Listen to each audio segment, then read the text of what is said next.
మెల్లగా సాగిపోతున్న ఈ ప్రపంచంలో కొంతమంది వాళ్ళ మేధ సంపత్తిని ఉపయోగించి వాళ్ళ ఆవిష్కరణలతో ఈ ప్రపంచ అభివృద్ధిని వేగవంతం చేస్తూ ఉంటారు. అలా ఎంతోమంది శాస్త్రవేత్తలు ఉన్నప్పటికీ కొంతమంది శాస్త్రవేత్తల ఆవిష్కరణలు మాత్రం ఈ ప్రపంచం మీద చాలా ప్రభావం చూపిస్తూ ఉంటాయి. వివిధ రంగాలలో వాళ్ళ కృషి లేకపోతే ఇప్పుడు ఉన్న ఈ ప్రపంచం వేరే విధంగా ఉండేదేమో. అలా ఈ మానవ జీవితం మీద ఎక్కువ ప్రభావం చూపించిన కొంతమంది శాస్త్రవేత్తల గురించి ఈ వీడియోలో తెలుసుకుందాం. Marie Curie. సైన్స్ విభాగంలో ఒక మహిళ గురించి చెప్పాలంటే మొదటగా గుర్తొచ్చేది ఈమెనే. రసాయన శాస్త్రంలో రేడియోధార్మికత మరియు న్యూక్లియర్ ఫిజిక్స్లో ఆమె చేసిన కృషి అంతా ఇంతా కాదు. ఈమె రేడియం, పొలోనియం అనే 2 కొత్త ఎలిమెంట్స్ని కనిపెట్టారు. ఈమె కనుక్కున్న రేడియోధార్మికత ద్వారానే ఈ రోజుల్లో భయంకరమైనటువంటి క్యాన్సర్ వ్యాధులకు ట్రీట్మెంట్ అందించగలుగుతున్నాము. క్యూరీ తయారు చేసిన మొబైల్ ఎక్స్రే మిషన్ సహాయంతో మొదటి ప్రపంచ యుద్ధంలో గాయపడిన సైనికుల ప్రాణాలు సేవ్ అయ్యాయి. ఈ రసాయనం ఎంత ప్రమాదకరం అని తెలిసినా కూడా ఆమె ఈ రసాయనాలతో పరిశోధనలు చేస్తూ ఉండేది. దురదృష్టం ఏమిటి అంటే ఆమె పరిశోధనలు చేసినటువంటి కెమికల్స్ నుండి వచ్చిన రేడియేషన్కి ఆమె ఎక్కువ ఎక్స్పోజ్ అవ్వటం వల్ల ఆమె చనిపోయింది. ఈ రసాయనాలు ఎంత ప్రమాదకరం అంటే ఇన్ని సంవత్సరాలు అయినా కానీ ఆమె వాడిన పుస్తకాలకు ఆ రేడియేషన్ ప్రభావం ఇంకా ఉంది. ఈమె కనిపెట్టిన మందే కూడా లేకపోతే ఈ రోజున ఎంతోమంది క్యాన్సర్తో బాధపడి చనిపోయేవారు.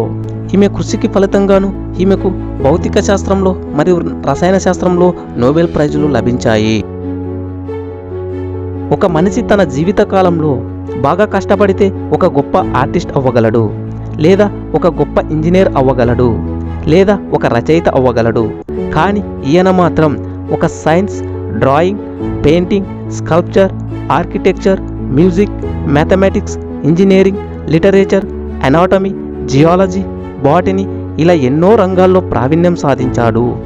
ఈయన గీసిన మొనాలిసా చిత్రం గురించి మనకు తెలిసిందే. ఈయనకు క్రొత్త విషయాలు తెలుసుకోవాలనే ఉండే జిజ్ఞాస ఈయనను ఎన్నో ఆవిష్కరణలు చేసేలా చేసింది.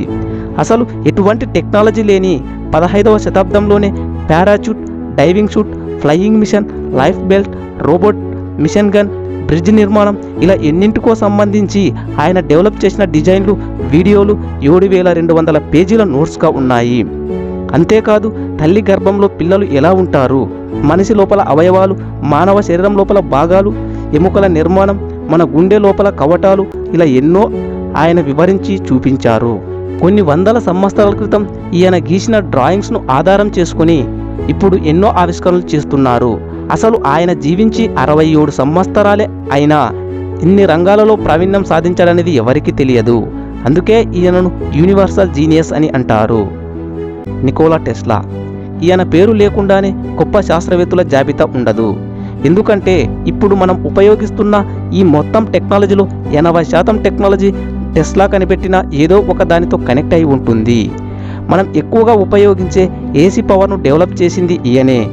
ఇదే కాదు, ఏసీ మోటార్లు, జనరేటర్లు, ట్రాన్స్ఫార్మర్లు, ట్రాన్సిస్టర్లు ఇలా టెస్లా కనిపెట్టిన ఆవిష్కరణలు ఎన్నో ఉన్నాయి. ఈయన పేరు మీద కొన్ని వందల పేటెంట్లు ఉన్నాయి.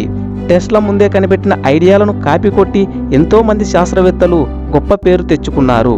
కానీ ఈయనకు మాత్రం సరైన గుర్తింపు మాత్రం లభించలేదు. ఈయనకు సరైన సహకారం అందలేదు. కానీ లేకపోతే ఈయన వైరు లేకుండా కరెంట్ను ఒక చోట నుండి మరో చోటకు పంపగలిగే పరిశోధనలు చేసి మధ్యలోనే ఆపివేశాడు.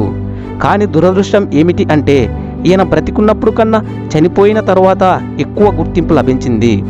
ప్రస్తుతం ప్రపంచవ్యాప్తంగా బహుశా ఎక్కువ మంది అభిమానులున్న శాస్త్రవేత్త ఈయనే.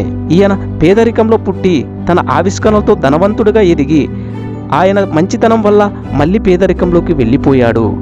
ఎడిసన్కు ఈయనకు మధ్య జరిగిన గొడవలు ఇలా ఎన్నో ఆయన జీవితాన్ని వెంటాడిన సందర్భాలున్నాయి.